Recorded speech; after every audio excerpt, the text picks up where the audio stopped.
Yes, selamat malam semuanya. Terima Selamat malam. kasih sudah hadir di komunitas Berongkong di 17 Agustus 2021 bertepatan dengan kemerdekaan Republik Indonesia yang ke berapa? 100? 76. Sampurna hijau. Mbak Aya, handsetnya dibenek cukup merasa kayak aku nganggo ngene iki. Headsetku piye ya nyapa ya?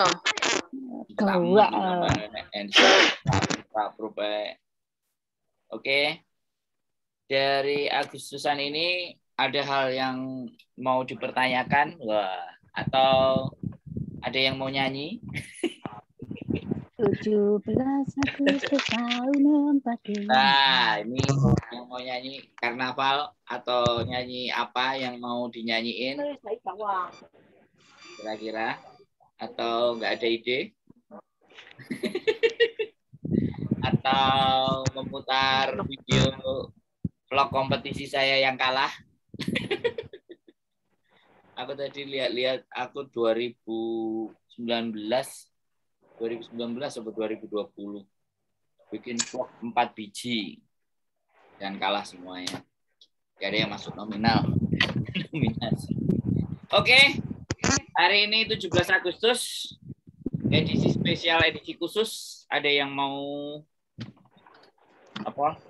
Lagu apa-apa? YouTube-nya pengen diputar atau bagaimana? Di Agustusan ini bebas, ada ide atau kita ngomongin apa? Aku ada sih materi, selalu akan ada.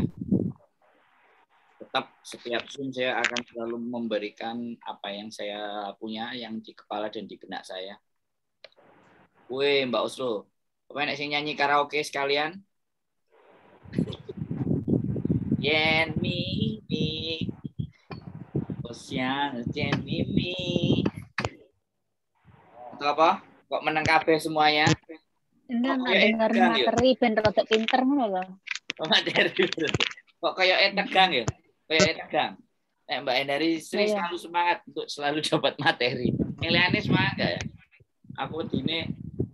Aku tuh takutnya ketika aku ngomong sesuatu atau apa, kalau tidak dari teman-teman aku takutnya boring. Takutnya ada sesuatu yang aku pengen ini Mas, aku pengen ini lah. Aku itu pengen apa ya? Dari teman-teman itu kayak apa? Biar diskusinya itu enak. Maksudnya? Sih enggak? Suaranya langsung dikasih materi ya, maksudnya kok paling wis dikasih materi kok ono unek-unek sing pengen di malah ting oh iya aku mau takon iki ting oh iya aku mau takon iki ngene maksudnya ben waktune langsung celing ngono lho. Oh jadi kudu dilikitik dhisik ya, dipancing sik. Ya kudu dilikitik sik. Nek ono wong nek ono wong ngomong langsung kepancing kan celutik ngono wis gege. Itu ya. Yes. Yang lainnya apa juga begitu? Ya nek intinya nggak ono sing ngomong langsung dikasih materi lah. Oke, selalu siap. Oke, hari ini kita bicara yang rame dan dapat duit ya. Video yang nggak ruwet, nggak ribet, tapi enak duitnya. Terus sebenarnya nggak nunggu monetize duitnya, cuman kembali lagi itu akan dicairkan juga pada saat kita itu juga sudah tertaut AdSense-nya sih sebenarnya. Kalau nggak tertaut AdSense-nya terus dibayarnya tepuk endi. Paling kalau belum tertaut AdSense-nya menjadi akumulasi atau catatan. Pertanyaanku kan yang aku pikirkan kemarin ada shot ya. Shot itu ada yang sudah mendapatkan angkanya, mendapatkan uangnya. Tapi pertanyaan saya kembali lagi bahwa kalau AdSense-nya tidak tertaut, maka uangnya akan mengalir kemana? Pertanyaannya kan di situ. Nggak terbersih dalam teman-teman kayak gitu nggak? Jadi di YouTube itu, di Google AdSense, kalau seandainya sekali lagi uangnya itu nyampe, ya kan, ada bentuk uangnya, tertransfernya kemana? Kalau tidak AdSense-nya tertaut gitu. Ada sempat yang bertanya kayak gitu nggak, atau dalam benaknya berpikir seperti itu nggak? Ini ya pikiran kira-kira ya. Paling boleh. Kalau pihak YouTube kan ya nggak ya wong pinter ya. Paling kalau sudah mencapai pasti kan kita dapat email suruh verifikasi opo petopo toh. Kayak pasti ngono itu. Iya, benar. Nah, kan nggak mungkin benar, itu kan uang nggak sedikit juga, harus mencapai berapa ribu gitu toh, berapa juta kasarannya. Nah, kalau sudah mendekati kan paling kita mendapatkan email, soalnya semua kan terpaut dengan email gitu loh. Kan ini caranya masih uji coba toh. Ya, jadi makanya pertanyaanku itu begini. Ketika ada uangnya, ya kan? Nominal uangnya. Kalau tidak tertaut di AdSense, ya kan? Pertanyaannya masuk kemana coba, ya kan? Mungkin pasti kan kita mendapatkan email suruh menautkan AdSense. Pasti kayak kita pas monet itu berarti mendaftarkan. Berarti asumsinya bahwa ketika uangnya sudah memenuhi, walaupun tidak subscribe dan 4.000 jam tayang, iya betul. Tetap meminta untuk tetap meminta verifikasi bank itu karena pasti. Uangnya udah memenuhi walaupun belum 1.000 subscribe dan 4.000 jam tayang. Soalnya kalau short itu kan dengar-dengar kan nggak kita bukan YouTuber, bukan konten kreator kan mendapatkan gaji kan gitu toh. Walaupun kita bukan konten kreator loh. Karena kita cuma dia bikin short ya. Nah, jadinya kan bukan konten kreator juga menghasilkan uang. Kan YouTube ya juga ada email toh. Bikin short kan juga ada email, pasti kan ada verifikasi juga. Kalau sudah mendekati, pasti udah apa. Make sense, masuk akal. Jadi kalau kemarin pengalaman namanya Mbak Sila Kaila ya, juga salah satu, dia sudah mendapatkan email dari YouTube tentang short-nya dia. Dan bagaimana mencairkan, aku belum confirm karena aku suruh bagi di komunitas. Dia hanya bagi, dia tidak bagi di komunitas. Aku makanya meminta dia untuk karena yang sudah dapat, karena aku sebenarnya sudah ada short di 7 bulan yang lalu, tapi karena AdSense Hongkong yang terjadi kan nggak akan masuk. Yang dapat hanya 10 negara. Jadi Indonesia termasuk dan Hongkong tidak termasuk di short tadi. Makanya karena Mbak Sila Kailanya itu AdSense-nya Indonesia dan dia sudah monetisasi. Jadi kemungkinan akan lebih mudah dalam transfer uangnya.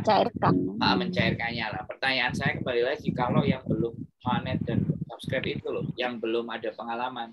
Karena nggak tahu teman-teman yang sudah mainan short yang Indonesia ada sebenarnya Diana Anjumi, tapi nggak tahu udah 7 bulan atau 8 bulan belum ada email. Kan itu belum monet. Nah, kalau belum monet kan seru kalau kita bahas nanti. Tapi it's okay, fine. Yang jelas make sense apa yang disampaikan sama Mbak Endari Sri, bahwa pastinya akan ada verifikasi, pastinya ada permintaan kalau memang angkanya sudah memenuhi syarat untuk bisa dibagi. Pada intinya uang di YouTube atau di AdSense itu nggak akan menguap dengan begitu saja. Itu benar-benar bisa mempertanggungjawabkan uang itu sampai ke teman-teman. Sebenarnya sih itu yang bisa saya sampaikan, karena kembali lagi banyak juga teman-teman yang dinonaktifkan channelnya tapi uang tetap cair. Jadi YouTube tetap memberikan apa yang menjadi hak kita. Jadi seperti itu. Nggak perlu khawatir bagi teman-teman semuanya untuk terus berkreasi dengan short-nya. Karena short ini pendek, kurang dari 1 menit, dan apapun ceritanya, dan sebisa mungkin original ya. Tidak menaruh aplikasi lain di dalam YouTube. Karena memang yang Sila Kaila itu saya tonton short-nya dia itu benar-benar original. Benar-benar punyanya dia sendiri. Oke. Jadi seperti itu ceritanya. Itu mengenai short.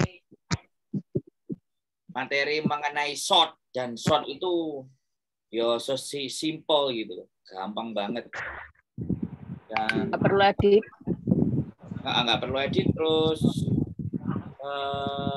habis itu nggak perlu edit, terus juga menit nggak sampai, terus portrait, modelnya portrait, jadi posisinya begini, boleh live, boleh video gitu. Guys, ada yang mau ditanyakan lagi? Aku Kenapa pas upload video shot itu ya ngisi-ngisi kayak upload video ya? Iya biasa. Ya kayak hashtag kah? Oh. Tapi Semua diisi juga ya? Boleh. Kalau deskripsinya diisi juga boleh. Karena shot yang original juga teman-teman kemarin sempat ada yang bisa sampai 1,2K, ada 1 sampai 0,8K. Jadi berarti search engine optimization atau disebut SEO-nya itu juga berlaku di shot. Jadi di setup boleh sedemikian rupa karena memang uploadnya sama. Jadi seperti itu. Nah, itu untuk materi short, simple, sederhana berarti. Jadi yang aras-arasan edit, yang males jajal bikin short, ora usah gawe sing dawa. Oh, bukan ora usah gawe. Nek lagi mood gawe sing dawa ya gawe sing dawa. Nek aku sih tetap sing dawa sih. Karena tapi aku gawe short dapatnya dolar dikit ah. Aku pernah mencoba satu video cuma dapat 0,15 sen. Ya tapi ya nggak apa-apa sih Mbak. Karena memang karena dia pendek ya kan. Jadi dia pendek. Jadi sebenarnya short itu lebih ke arah trailer ya. Trailer memperkenalkan diri kita siapa, who is you gitu loh. Who I am. Jadi seperti apa kita. Tapi yo tidak terpatok ke itu sih. Sebenarnya peristiwa-peristiwa sing sadis nenek. Wong terjun dari opo iso direkam yo. Apa wong gendeng muda atau apa kan di blue titik viral bisa sampai 10K kan yo. Aku juga belum lihat dampaknya kepada subscribe ya. Jadi kalau yang shotnya sampai 2K, 3K, 4K itu apakah ada pertumbuhan di subscribe ketika di shot itu? Aku juga belum dapat pengalaman atau belum dapat ada yang cerita. Tetapi kalau yang aku telaah by cara berpikirku sendiri ya, pendapat atau opini, kalau beberapa YouTuber itu menyampaikan bahwa shot itu juga berdampak kepada subscribe. Tapi aku nggak ngerti sampai sejauh mana subscribe. Tapi kalau short movie atau yang sudah 10K itu namanya story yang di atas 10K, nah itu berdampak. Beda lagi ya ini, short dan story. Nah, story itu kalau udah mencapai 10K. Jadi kalau udah sampai mencapai 10K itu story dan itu berdampak. Kalau story berdampak terhadap view. Dan itu juga mungkin Mbak Eneristri, kalau terhadap uang juga story ini juga berdampak. Tapi umurnya story itu nggak panjang. Kan semuanya ada batasannya kan, umur story. Lah upload story Pi. Ya podo upload story. Sampai nunggu 10K dulu. Oh. Story hanya bisa dapat di 10K. Itu ceritanya. Saya nge-zoom cek nang dalan. Selamat datang Mbak Neng Aprilio. Itu kalau kita bahas tentang story, bahas tentang short. Nah, story itu berdampak, makanya beberapa teman-teman tak amati yang sudah di atas 10K ya, yang sering upload story, itu subscribe-nya juga gila-gilaan. Punya itu udah 10K tapi dia jarang bikin story di channelnya, sehingga agak sedikit stuck jumlah subscribe-nya, tidak terlalu kencang.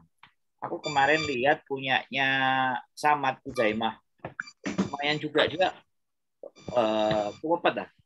Terus ini tadi kan ada materi baru dari Denjisi ya, di kelasnya Denjisi. Jadi teman-teman boleh lihat lah, boleh subscribe dia channelnya Denjisi. Suaranya sampean nenek gembresek ya? Yo, ini nenek sing tatu-tatu teh.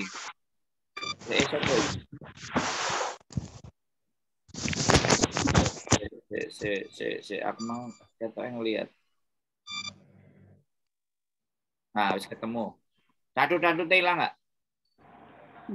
Jelas nggak? Bisa? Udah. Nah.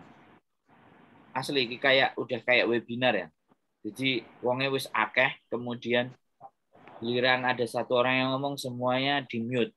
Di mute apa lantaran gara-gara ngomongane enek majikane ngisor itu karo majikan jadi di mute. Ya, aku kalau ikut webinar sama di kampus itu ya kayak gitu. Jadi yang ngomong cuma terasa itu kayak ngomong sing liyane kayak nek sing bales sih kayak sing ngomong. Untung Mbak dari sering melok ngomong. Jadi kan rasanya apakah omongan kita itu diterima Mbak nggak secara muka? Enek datar kabeh mau perhatikan enek sing ini, tapi gak ada respon. Guyung. Aku biasa kalau public speaking itu melihat respon ya. Ketika aku ngomong dengan seseorang itu aku melihat respon. Kalau mereka pandangannya kosong terus ngasih, kadang aku yo bingung.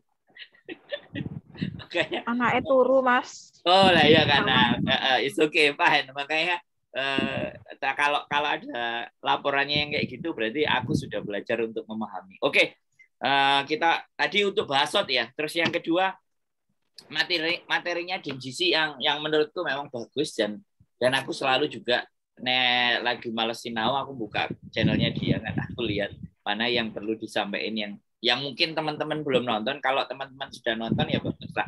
Kalau belum nonton ada beberapa hal yang bisa dibahas karena dia juga YouTuber se-Indonesia soalnya dan kelas private-nya dia juga khusus jadi dikelompokin gitu, dikumpulin semuanya.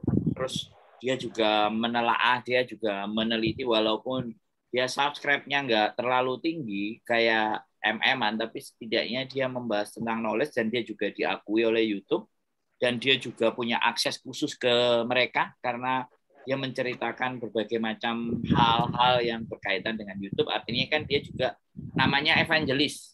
Evangelis itu kayak memasarkan YouTube. Jadi dianggap sebagai seseorang yang memasarkan YouTube yang memberikan pemahaman. Saya levelnya bawah sekali diciprit. Saya bukan memasarkan, tapi saya mencoba bagi teman-teman yang di Hong Kong otomatis yang memang ada hal concern atau berpikir kepada YouTube yang serius menjalani YouTube dan ingin mendapatkan informasi, nah saya concernnya ke situ. Jadi concernnya saya bukan saya sendiri, tetapi lebih ke arah iki piye Mas, iki piye opo. Ayo diskusi, ayo belajar bareng. Dia udah benar-benar buka kelas kan, tapi nggak ngerti subscribe kok saem apa aku yang buka kelas. Dan yang pertemuan berbayar gak karu-karuan, mudah-mudahan tidak ya. Oke, kita bahas tentang 5 hal yang menyebabkan kenapa channel kita nggak bergerak. Ada yang ngerasa kayak gitu nggak? Atau justru teman-teman udah ngerasa bahwa enjoy? Ini penting sebelum kita bahas. Punya teman ada Mas Sandro. Punya aku nggak gerak-gerak Mas Sandro. Coba Mbak Nadia Nur Vlog. Mbak Endari Sri, coba kita kaji satu hal ini ya, nggak bergerak-gerak. Ada yang bisa menjawab nggak? Shotku ada yang sampai 1K view-nya, tapi subnya nggak naik-naik. Oh ya, berarti udah ketemu jawaban ini salah satu.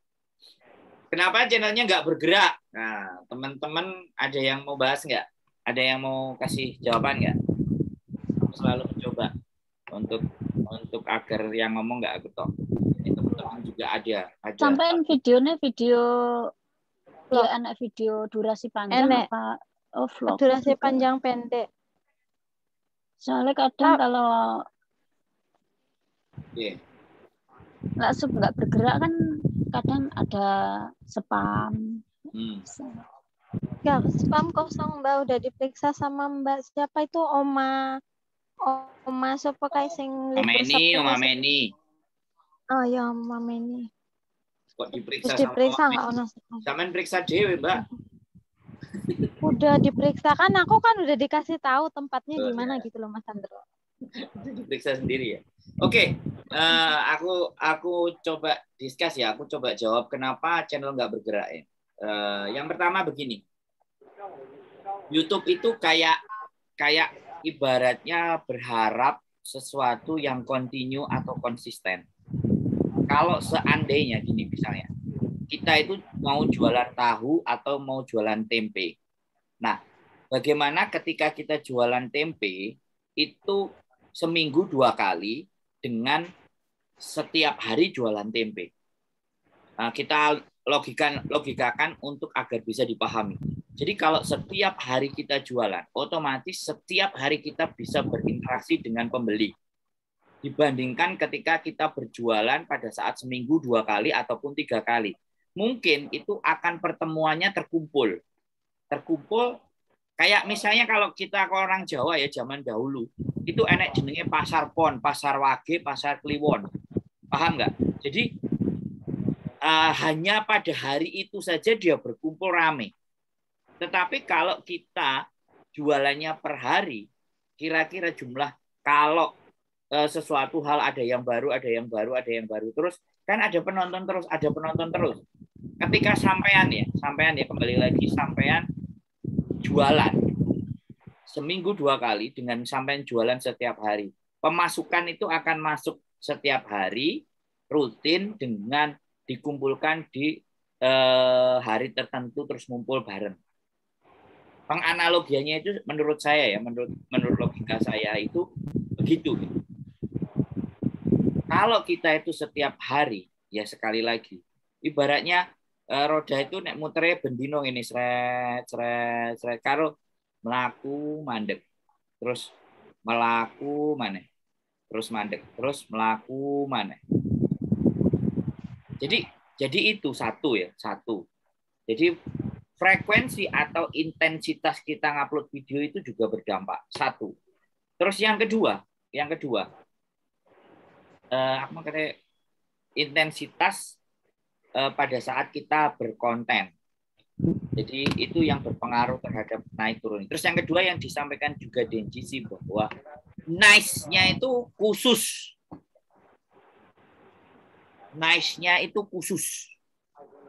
Kalau nice kita itu campuran, YouTube untuk merekomendasikan itu bingung. Maksudnya? Maksud. Kecuali nih, Alfamart sama Indomaret itu kan menjual rupa-rupa macam-macam. Dia sekali bisnis buka, mungkin outlet sama showroomnya itu langsung 100 sampai 20 biji. Jadi langsung bisa menjangkau. Tapi kalau pasar tradisional itu yang dijangkau adalah lokal gitu. Tahu pembedanya nggak? Kalau channel kita itu cuman berkutat di lokal. Di situ satu. Nah, kalau jadi bisa paham ya. Jadi nice ya. Nice itu kayak sesuatu yang kita pertontonkan ke mereka itu yang campur, yang atau profil kita. Kalau saya jelas, kalau saya kan campur. Kalau saya campur. Jadi sesuatu yang bercampur. Jadi macam-macam. Jadi info BMI terus opo komunitas YouTuber gitu. Jadi itu dianggap sebagai sesuatu yang campur. Tetapi kalau kita berbicara, nah ini di sini ada kan, ini ada channel khusus juga loh di sini. Yang pertama Mbak Dapur Bagio yang musik yang baru. Terus yang berikutnya adalah Mbak Aya Ambon, itu juga mangan tok. Jalan-jalannya aku nggak ngerti mangan tok. Sing liyane nek tak delok iki rata-rata campur. Nek sing Mbak Dapur Bagio ini yang kita lihat videonya jumlahnya berapa, subscribe terjadinya berapa. Boleh cerita kalau channelnya khusus.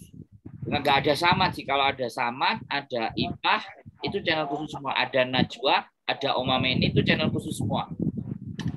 Di sini nggak ada. Tak liatin semuanya nggak ada. Makanya kita belajar di situ. Iya, Be. Kalau khusus itu memang penontonnya itu lumayan banyak, Mas. Nah, beda sama punyaku yang campuran. Namanya campur. Sampean sudah 2 soalnya. Sudah minimalnya ngerasain gitu. Nah, kita beda ya. Kenaikan subnya terus penontonnya lebih cepat. Subnya juga lebih cepat. Nah, kekhususan tertentu. Terus kalau yang SEO, kemudian memperhatikan judul dan hashtag, menurutku tidak terlalu ya. Kadang kita setting pun juga itu juga nggak mumbul-mumbul. Kalau kita bicara contohnya punyanya Bajindul Vlog, aku juga mengamati beberapa channel dari luar kan. Bajindul Vlog itu dia baru booming kontennya dia itu ketika sudah melewati 400 video. Bayang no. Jadi ket mulai gawe sampai 400 baru sing pakai kincir angin terus teriak-teriak itu kan yang melejitkan kontennya dia. Kontennya dia kan semua mau macam-macam ceritanya, kayak kabel, uripe nang Korea DEBN, ABCD sampai 400. Jadi kalau channel campuran kayak aku bicara punyanya siapa ya? The Skylight kan. The Skylight juga anggap campuran. Jadi membutuhkan rentan waktu yang panjang untuk dia benar-benar bisa grow up. Bisa dipahami nggak? Sudah dapat jawaban atas pencerahannya. Dapat. Coba menaik.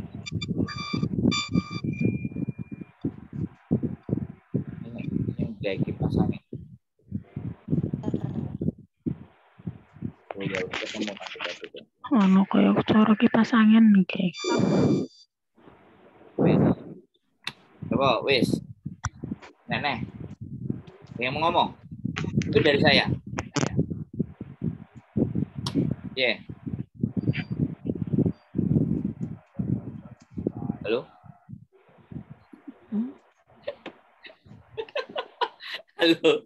Halo guys. Tapi kadang ki nggak habis pikir ya. Konten ki loro meledak dhewe, loro ra ngono kuwi ki. Piye? Kayak aku, gimana cara berjalannya aku dhewe nggak YouTube itu gimana? Algoritmanya YouTube nggak bisa diubah ya? Nggak bisa dibuktikan algoritma YouTube. Soalnya kadang aku kan iki sing tak omong sing wis monet ya. Lah pas aku golek jam tayang kae, soalnya kan yo kadang tak puter dhewe. Kalau nggak diputar sendiri kan juga nggak nambah. Kayak subscribe kalau kita nggak rajin-rajin triwe, rajin-rajin nonton videonya orang, juga nggak bakalan ada sub masuk. Soalnya kita baru pemula. Makanya kalau sudah dimonet gini kan kita algoritma YouTube itu gimana ngasih kita uang dolar kan kadang nggak habis mikir. Kadang aku durasi tonton dapatnya oke, dolarnya kadang ya nggak enak. Sidik. Makanya algoritma YouTube itu piye nggak habis pikir. Piye caranya nggak roh. Di pelajaran kayak apa nggak enak. Nggak nyoto kayak nggak nyoto menurut. Jadi itu akan dirasakan ya Mbak Endari kalau channel kita itu memang nyampur. Tapi itu tidak akan dirasakan ketika punya channelnya khusus. Itu fix ya. Jadi menurutku itu fix. Jadi channel khusus itu akan mengumpulkan orang-orang pada guideline-nya. Tapi kalau channel campuran dan itu grow up cepat, yang pertama dia mungkin pamornya udah naik. Kemudian bikin channel. Jadi dia itu menaikkan dirinya dulu. Ya, sedangkan kita itu kan kita belajar menaikkannya dari YouTube, dari nol. Nah, jadi itu makanya kenapa kita kalau bisa memang tidak berorientasi untuk mencari view, untuk mencari duit yang banyak. Berorientasi di 1-2 tahun pertama bagaimana kita itu menikmati bermain YouTube. Jadinya kita ngajak mikirnya ke situ gitu. Ngajak mikirnya bahwa piye gitu. Tapi mereka memang buru uang ya kan teman-teman juga udah pada tahu pakai jalur belakang gitu. Kalau memang buru uang. Kalau saya kan benar-benar kalau saya ya itu sangat nggak boleh ditiru dan karena dicontoh. Kalau saya idealis bahwa saya harus bangun branding. Saya nggak terkenal ya kan. Tapi bagaimana saya bikin komunitas sampai saya ngumpulin orang banyak.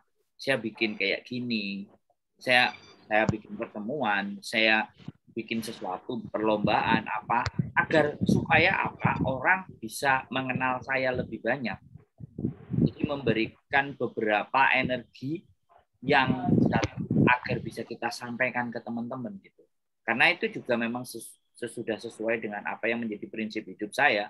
Hidup sekali berarti mati.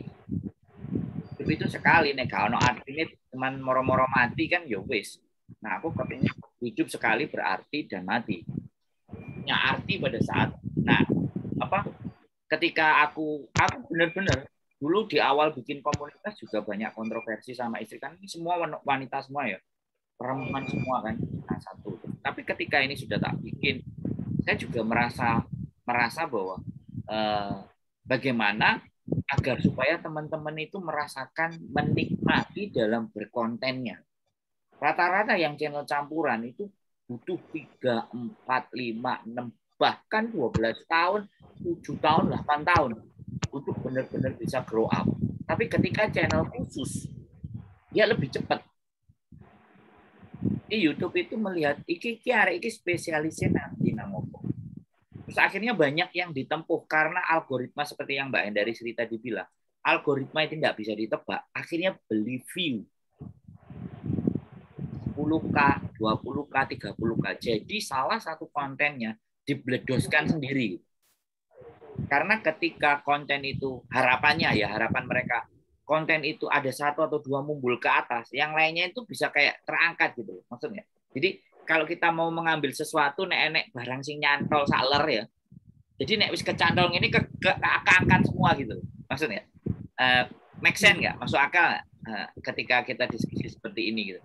Jadi enek sing sesuatu sing dibuka KIT agar rotasi dari algoritma YouTube ini enek sing nyantol tes kan terus digowo munggah gitu loh akhirnya.